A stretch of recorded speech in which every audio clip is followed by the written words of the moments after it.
kepunyaan Allah yang Maha Kudus. Jumpa lagi bersama saya dari Pastori Gereja Toraja Jemaat Batam hari ini Selasa 26 Mei 2020 lewat perjumpaan yang tentu saya berharap ini tetap menjadi sukacita bagi hidup kita ketika lawatan firman Tuhan tetap hadir dalam kehidupan kita di tengah-tengah badai COVID-19 ini. Saya penuh keyakinan dalam doa dan pengharapan bahwa kehidupan setiap kita anak-anak Tuhan tetap ada di dalam semangat dan penuh kegembiraan meski hasrat kita tentu mengharapkan bahwa sekiranya badai COVID-19 ini segera berlalu. Saudara-saudara yang dikasihi Tuhan, mari kita kembali menikmati kebenaran firman Tuhan yang menyejukkan jiwa kita di tengah-tengah hidup ini. Dan hari ini saya membagikan bagian firman Tuhan dari kitab 1 Raja-Raja pasal 8 ayat yang ke-57 sampai ayat yang ke-58. Kitab 1 Raja-Raja pasal 8 ayat 57 sampai ayat yang ke-58.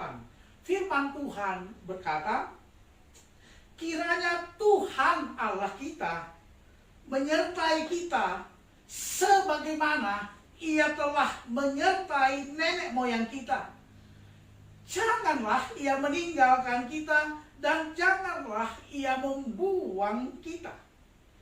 Tetapi hendaklah dicondongkannya hati kita kepadanya untuk hidup menurut segala jalan yang ditunjukkannya dan untuk tetap mengikuti segala perintahnya dan ketetapannya dan peraturannya yang telah diperintahkannya kepada nenek moyang kita. Amin.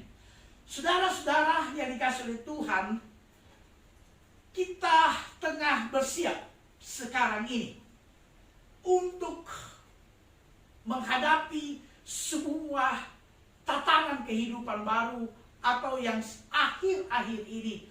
Bahkan Bapak Presiden Republik Indonesia telah menyatakan ini kepada kita semua, kepada semua warga negeri ini, bahwa kita tengah mempersiapkan diri untuk memasuki satu babak baru kehidupan berbangsa dan bernegara di tengah dunia ini hari ini, yaitu memasuki tatanan kehidupan new normal life, kehidupan atau suasana hidup yang baru.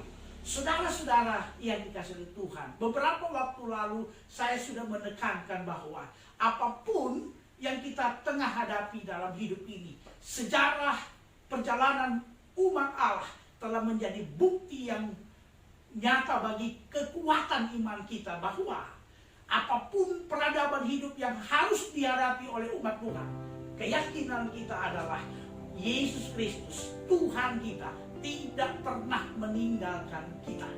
Maka saudara-saudara yang dikasihi Tuhan, apa yang mesti menjadi gaya hidup kita untuk terus mengalami pemeliharaan Tuhan di tengah-tengah kehidupan ini? Saudara-saudara yang saya kasih oleh Tuhan, kita belajar hari ini dari apa yang dilakukan oleh seorang raja, yaitu Salomo. Saya percaya kita sangat mengenal persis siapa Raja Salomo. Tetapi saudara-saudara yang dikasihi Tuhan, kita mau belajar tentang bagaimana kehidupan seorang Salomo yang juga adalah seorang raja, seorang yang termasyur, seorang yang kaya raya, seorang yang memiliki banyak hal yang tampan dan sebagainya. Bagaimana ia menjalani kehidupannya di tengah-tengah setiap tantangan dan babakan kehidupan baru yang ia harus jalani bersama dengan umat Allah. Saudara-saudara yang dikasihi Tuhan, dalam kelimpahannya, dalam kemegahannya, Salomo tidak pernah berhenti mencari Tuhan dalam setiap doanya. Sekali lagi, dalam kelimpahannya, dalam segala kemegahannya, di dalam segala kekuasaannya, Salomo tidak pernah berhenti mencari Tuhan dalam setiap doanya. Saudara-saudara, doa merupakan satu-satunya saat ini kekuatan hidup kita untuk terus mengalami dan merasakan kuasa Tuhan. Salomo terus mencari Tuhan. Di tengah-tengah tanggung jawab yang begitu besar, memimpin umat Allah, menghadapi begitu banyak tantangan zaman dalam kehidupannya, ia selalu datang mencari Tuhan. Dia sudah punya kekuatan, dia punya kemegahan, dia punya hikmat, tetapi ia tidak pernah berhenti datang mencari Allah.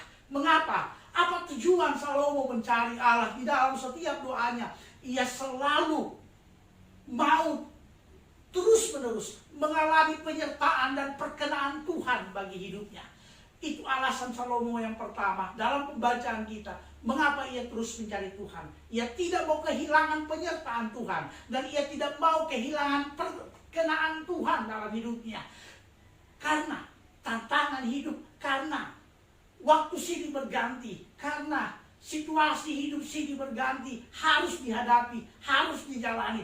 Tetapi ia tidak mau menjalani semua tanpa penyertaan dan tanpa perkenaan Tuhan. Sama dengan kita, badai COVID-19 atau kehidupan new normal, apapun yang kita akan alami ke depan, mari kita berdoa kepada Tuhan untuk mengalami penyertaan dan agar hidup kita tetap berkenan kepada Tuhan. Yang kedua, saudara-saudara, mengapa Salomo mencari Tuhan dan membawa bangsa Israel untuk mencari Tuhan dalam perjalanan hidup mereka?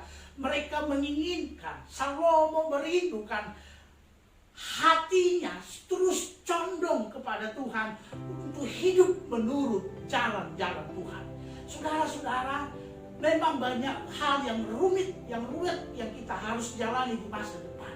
Tapi satu hal yang penting bagi kita adalah bagaimana dalam situasi-situasi apapun hati kita tetap condong, tetap mengarah kepada Tuhan, tetap memberi komitmen hidup kita untuk hidupi hidup yang Tuhan karuniakan ini seturut dengan jalan-jalan Tuhan, seturut dengan perintah Tuhan, seturut dengan ketetapan Tuhan. Ketetapan perintah Tuhan, jalan Tuhan tidak dipengaruhi oleh situasi apapun. Tetapi dalam situasi apapun, perintah dan ketetapan Tuhan itu mesti tetap dipegang, mesti tetap kita condongkan hati kita kepadanya. Dan saudara-saudara, alasan ketiga, mengapa Salomo bersikukuh untuk mencari Tuhan, membawa bangsa Israel mencari Tuhan dalam hidup sebagai seorang pemimpin yang baik, yaitu ketika mereka selalu punya komitmen bahwa bagaimana kehidupan mereka terus menjadi kehidupan yang memuliakan dan mengasihi Tuhan di tengah-tengah situasi hidup mereka apapun itu. Saudara-saudara yang dikasihi oleh Tuhan, betul kita lagi sedih, betul mungkin kita lagi dirundung duka, betul kita mungkin dirundung begitu banyak masalah akhir-akhir ini karena dampak dari COVID-19 ini. Tentu ada banyak hal, tetapi jangan pernah lupa, jangan pernah mengabaikan hidup memuliakan dan mengasihi Tuhan di tengah-tengah situasi ini. Dan inilah yang menjadi motivasi yang kuat bagi kita untuk menjalani hidup ini. Kita terus mencari Tuhan sehingga ia terus menyatakan penyertaannya. Kita terus mencari Tuhan dalam doa kita agar kita terus hidup dalam perkenaan Tuhan, hidup dalam kemurahan Tuhan. Kita terus mencari Tuhan agar hati kita tetap condong kepada Tuhan, hati kita tetap terarah kepada setiap perintah dan kehendak Allah, dan kita terus hidup mengasihi dan memuliakan Tuhan. Saudara-saudara yang saya kasih dalam nama Tuhan, saya mengajak kita semua, mari teruslah berdoa. 1 Tesalonika 5 ayat 17 mengatakan, tetaplah berdoa. Bukan cuma Salomo, Yesus pun, juru selamat kita yang setelah naik ke sorga itu telah meninggalkan teladan yang luar biasa tentang kehidupan doa. Bahkan para murid sekalipun, mereka hidup semua lintas zaman, mereka hidup di lintas waktu dan ruang yang berbeda-beda. Tetapi satu hal yang tidak pernah terabaikan dalam setiap generasi kehidupan umat Allah, yaitu kehidupan doa. Maka marilah terus berdoa, marilah terus menyatakan doa-doa kita kepada Tuhan. Yakin dan percayalah, di dalam doa hati kita semakin jernih di hadapan Tuhan dan dunia ini. dan dalam kejernihan hati ketika kita berdoa, kita dimampukan Tuhan untuk terus berjalan, untuk terus melakukan banyak hal di dalam kasih dan tuntunan Tuhan. Maka mari saudara-saudara yang dikasihi Tuhan, tetaplah berdoa. Tuhan memberkati, tetap sehat, jaga kesehatan. Tuhan selalu menyertai kamu semua. Amin.